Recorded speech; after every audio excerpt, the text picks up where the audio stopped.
ये हमारा theoretical part का लास्ट टॉपिक है, origin of transaction source document. ठीक है, सोर्स डॉक्यूमेंट क्या होता है? जिस डॉक्यूमेंट के बेसिस पे ट्रांजैक्शंस किए जाते हैं उनको सोर्स डॉक्यूमेंट बोलते हैं। जब भी हमने पढ़ा है कि अकाउंटिंग का क्या प्रोसेस है, तो हमने उसमें क्या पढ़ा था कि आइडेंटिफिकेशन ऑफ ट्रांजैक्शन होता है, उसके बाद रिकॉर्डिंग होता है। तो रिकॉर्डिंग करने के लिए चाहिए वाउचर, और वाउचर बनता है सोर्स डॉक्यूमेंट से। सोर्स डॉक्यूमेंट वो डॉक्यूमेंट है, सोर्स का मतलब क्या होता है? Point of origin. तो पॉइंट ऑफ ऑरिजिन मतलब कहाँ से हमें पता चला कि ये जर्नल या ये ट्रांजैक्शन करना है, तो उसका सोर्स क्या है? तो उसका सोर्स होगा वो बिल, वो रिसिप्ट या वो कैश मेमो जो उस ट्रांजैक्शन के समय मिला होगा। ठीक है, ये बात हो रही है एविडेंस की। सोर्स डॉक्यूमेंट की बात हम कर रहे हैं, मतलब हम लोग एविडेंस की बात कर रहे हैं। तो सोर्स डॉक्यूमेंट के कुछ टाइप्स हैं, क्या क्या हैं? तो सबसे पहला है कैश मेमो। कैश मेमो क्या होता है? When a trader sells goods for cash he gives a cash memo.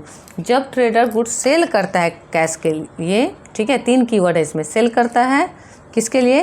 For cash, cash के लिए, कैश के लिए सेल करता है गुड्स को, तो वो देता है कैश मेमो। सेल के समय देता है, याद रखना है, क्योंकि उल्टा लिख देंगे तो रॉन्ग हो जाएगा। ठीक है, and when he purchases goods for cash, for cash इसका मस्ट वर्ड है। हाँ, जब वो खरीदता है गुड्स तो सेल के समय दे रहा है कैश मेमो, तो खरीदते समय क्या कर रहा है? रिसीव कर रहा है, तो वो ये receives a cash memo. Cash memo में क्या क्या रहता है? क्वांटिटी, रेट और टोटल प्राइस दिया हुआ रहता है। ठीक है, फिर क्या है नेक्स्ट जो हमारा सोर्स डॉक्यूमेंट है उसका नाम है इनवॉइस और बिल। इनवॉइस या बिल एक ही वर्ड है। तो इनवॉइस या बिल का मतलब क्या है? When a trader sells goods on credit, मतलब कैश सेल किया तो कैश मेमो मिला, क्रेडिट पे सेल किया तो क्या मिला? इनवॉइस या bill. He prepares a sale invoice, तब वो एक सेल इनवॉइस प्रिपेयर करता है जिसमें क्या क्या रहता है? नेम ऑफ द पार्टी, ठीक है, और रेट, क्वांटिटी और टोटल अमाउंट। क्योंकि ये उधार में सेल हो रहा है तो इसलिए इसमें नाम आ जाता है। ठीक है, कैश मेमो में नाम की ज़रूरत नहीं पड़ती है कि किसको सेल किया जा रहा है। अब यहाँ क्या आ गया कि जब ट्रेडर सेल करता है, तो यहाँ वर्ड क्या है? सेल आया, और सेल के समय क्या कर रहा है? वो प्रिपेयर कर रहा है, मतलब वो दे रहा है बना के, और ऑन क्रेडिट है, मतलब उधार रहेगा तो बिल और कैश रहेगा तो कैश मेमो। फिर व्हेन अ ट्रेडर, इसके आगे का पार्ट क्या है?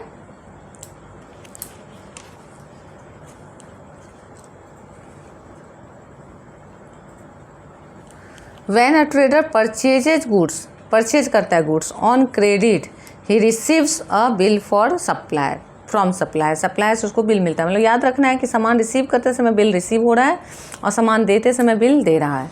यहाँ भी वही हो रहा है, सेल करते समय कैश मेमो दे रहा है, ठीक है, सामान देते समय कैश मेमो दे रहा है, सामान लेते समय ले रहा है। तो इस तरह रिलेट करने से हमें याद रहता है, हम लोग एग्जाम में कन्फ्यूज नहीं होते हैं।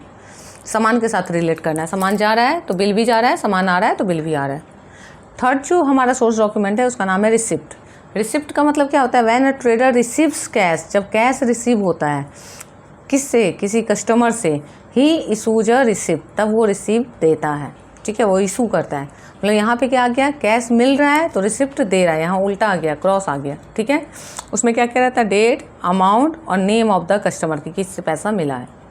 ठीक है, the original copy of the receipt is given to the customer. जो ओरिजिनल कॉपी है वो किसको दे दिया जाता है? कस्टमर को। ठीक है, यहाँ उल्टा हो रहा है, कैश आ रहा है, हाँ, कैश आ रहा है और रिसिप्ट जा रहा है, ये याद रखना है। ठीक है, क्रॉस में हो रहा है, कैश जब आ रहा है तो रिसिप्ट जा रहा है। तो क्या बोल रहा है कि ओरिजिनल कॉपी जो है वो कस्टमर को दे देता है, और इसका जो डुप्लीकेट कॉपी है, जो कार्बन कॉपी होता है, वो रह जाता है बिजनेस के पास, ताकि वो क्या कर सके? रिकॉर्ड रख सके अकाउंट्स में। ठीक है, नेक्स्ट पॉइंट है डेबिट नोट। डेबिट नोट क्या होता है? When a business returns good to supplier, जब बिजनेस सप्लायर को गुड्स रिटर्न कर देती है, मतलब उसने कुछ सामान भेजा था, बिजनेस को पसंद नहीं आया, सामान में कुछ प्रॉब्लम है, तो बिजनेस क्या करती है? सप्लाई को रिटर्न कर देती है। तब क्या होता है? देन बिजनेस, वी मतलब यहाँ बिजनेस आया, प्रिपेयर अ डेबिट नोट, तब एक डेबिट नोट प्रिपेयर किया जाता है कि आपसे जो सामान आया था वो हम आपको वापस लौटा रहे हैं। Send it to the supplier with the return goods, तो बिजनेस ने क्या किया होगा? खरीदा होगा तब लौटा रहा है, तो ये परचेज रिटर्न के लिए बनता है। ठीक है, परचेज रिटर्न मतलब परचेज किया हुआ सामान रिटर्न हो रहा है, उसके लिए डेबिट नोट बनता है। ठीक है, तो ये भी लिख सकते हैं हम लोग कि debit note is prepared for purchase return. तो क्या बोल रहा है? When business returns goods to supplier, जब बिजनेस सप्लायर को गुड्स रिटर्न करती है तब वो डेबिट नोट बनाती है, और उसमें क्या करती है? वो भेज देती है रिटर्न गुड के साथ सप्लायर को वो नोट। दूसरा क्या है? Credit note. तो when goods are received back from customer, जब बिजनेस किसी को सेल करिए कस्टमर को, कस्टमर सामान लौटा रहा है, मतलब सेल किया हुआ सामान रिटर्न आ रहा है, जिसको सेल्स रिटर्न बोलते हैं, तब सेल्स रिटर्न के केस में क्या बनता है, क्रेडिट नोट बनता है। ठीक है, तो क्या दिखाता है, तो अब उसको सामान कस्टमर को, जब कस्टमर से वो क्रेडिट नोट दिया जाता है उसको, indicating that customer's account has been credited, कि आपका अकाउंट हमने क्रेडिट कर दिया। तो इसमें भी हम लोग लिख सकते हैं कि credit note is prepared at the time of sales return. Pen slip, pen slip क्या होता है, पेन स्लिप ऐसा स्लिप है जो हम बैंक जाते हैं तो कैश डिपॉजिट करते समय फिल करते हैं। बैंक में जब कैश डिपॉजिट करना होता है तो हम लोग क्या करते हैं, एक फॉर्म मिलता है वहाँ जाने से जिसको फिल किया जाता है, और उसमें डेटा फिल करने के बाद उस मनी के साथ उसको डिपॉजिट करते हैं। तो उसका जो एक पार्ट होता है स्लिप का, वो टीयर करके दे दिया जाता है कस्टमर को, और एक पार्ट बैंक अपने पास रख लेती है।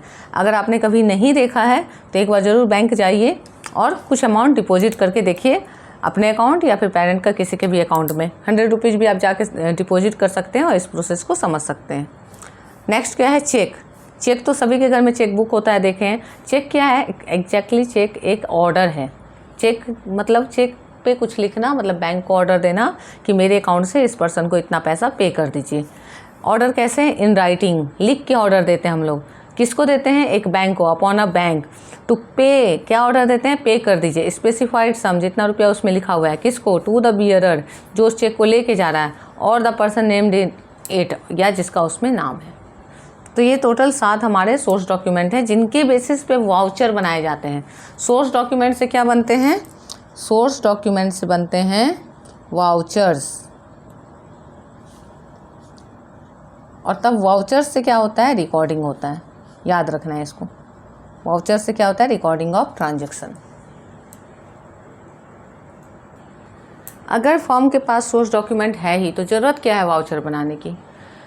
तो सोर्स डॉक्यूमेंट जो होता है वो अलग अलग जगह से मिला हुआ, अलग अलग पैटर्न में, अलग अलग फॉर्मेट में, अलग अलग नाम से रिसिप्ट होता है। लेकिन बिजनेस को एक वाउचर चाहिए। वाउचर्स जो होते हैं वो फर्म के नाम से बने हुए होते हैं, और हर एक सोर्स डॉक्यूमेंट के लिए एक अलग वाउचर बनाया जाता है, और जिसमें केवल वो समरी लिखा जाता है जो ट्रांजैक्शन के लिए ज़रूरी है, और जो अननेसेसरी डिटेल है उसको वापस से उसमें नहीं लिखा जाता है। और हर सोर्स डॉक्यूमेंट को वाउचर के साथ अटैच कर दिया जाता है, ताकि अगर ऑडिटर देखना चाहे कि ये वाउचर किस डॉक्यूमेंट के बेसिस पे बना है तो उसको देख सके। अब वाउचर्स के कितने टाइप होते हैं, वाउचर जब बनाए जाते हैं तो 2 टाइप के वाउचर बनाए जाते हैं। एक होता है हमारा कैश वाउचर, और दूसरा होता है नॉन कैश वाउचर, जिसको ट्रांसफ़र वाउचर भी बोलते हैं। ठीक है, अब कैश वाउचर जो बनता है वो सिंपल है, कैश ट्रांजैक्शन के लिए बनता है, कैश का लेन देन के लिए बनता है। ठीक है, किसके लिए बनता है, कैश ट्रांजैक्शन। और नॉन कैश मतलब जिसमें कैश नहीं है, मतलब ये क्रेडिट ट्रांजैक्शन के लिए बनता है, उधार के लिए। ठीक है, इस तरह से जब रिलेट करके समझेंगे तो कभी नहीं भूलेंगे, नहीं तो टेक्निकल वर्ड लगेगा कि अरे ट्रांसफ़र वाउचर क्या है। सिंपल है, ये क्रेडिट परचेज सेल के लिए है, क्रेडिट पेमेंट के लिए है, कि कुछ उधार है बाद में देना है तो उसके लिए नॉन कैश है। और कैश वाउचर मतलब कैश ट्रांजैक्शन के लिए। अब कैश ट्रांजैक्शन कैसे होंगे, 2 तरह के होंगे, एक कैश पेमेंट होगा, एक कैश रिसीव होगा। तो जब कैश पेमेंट होगा तो डेबिट वाउचर बनेगा। ठीक है, और जब कैश रिसीव होगा तो क्रेडिट वाउचर बनेगा। तो जब कैश पेमेंट करे तो मतलब क्या हो रहा है, एक्सपेंस हो रहा है, तो एक्सपेंस तो डेबिट होता है ना, तो डेबिट वाउचर बन रहा है। जब कैश मिल रहा है मतलब क्या है, इनकम, इनकम क्रेडिट होता है, क्रेडिट वाउचर बन रहा है। तो इस तरह से रिलेट कर लेंगे तो कभी भूलेंगे नहीं। अब क्या एग्जांपल है कैश पेमेंट का, तो payment of salary, cash purchase of goods, cash purchase of assets, cash paid into bank. Any how अगर कैश बिजनेस से जा रहा है तो उसके लिए डेबिट वाउचर बनाना होगा।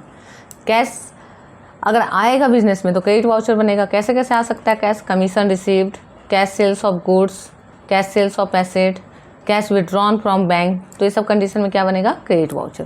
तो लिखा हुआ है debit voucher for cash payment and credit voucher for cash receive, मतलब डेबिट वाउचर एक्सपेंस के लिए और कैश वाउचर इनकम के लिए। ठीक है, अब नॉन कैश वाउचर जिसको ट्रांसफ़र वाउचर भी बोलते हैं, वो बनता है क्रेडिट ट्रांजैक्शन के लिए। तो क्या क्या क्रेडिट ट्रांजैक्शन हो सकता है, तो credit purchase of goods, credit sale of goods, credit purchase of assets, credit sale of assets, और providing depreciation, writing off loss, इस तरह के एग्जाम्पल आते हैं। तो यहाँ पे हमारा थ्योरेटिकल पार्ट अकाउंटेंसी 11 का कंप्लीट हो जाता है। सारे थ्योरेटिकल पार्ट को मैंने एक सेक्शन में पार्ट वाइज, वीडियो वाइज बना दिया है। ये 7th लेक्चर है हमारा, जिसमें हमारा थ्योरी कंप्लीट होता है। अगले लेक्चर से हम लोग प्रैक्टिकल चैप्टर शुरू करेंगे। वीडियो के साथ बने रहिए, अपडेटेड रहिए। सारे जितने भी इंपॉर्टेंट टर्म्स आपको यहीं पे मिल जाएंगे और सारी तैयारी हो जाएगी और कम समय में अच्छी तैयारी हो जाएगी। सारे स्पेसिफाइड सब मैं बताऊंगी और सारे वो पॉइंट बताऊंगी जहाँ बच्चे गलत करते हैं। ठीक है, अगर आपको अच्छा लगता है, यूजफुल लगता है वीडियो, तो अपने फ्रेंड्स के साथ शेयर करिए और लाइक सब्सक्राइब कीजिए। Thank you.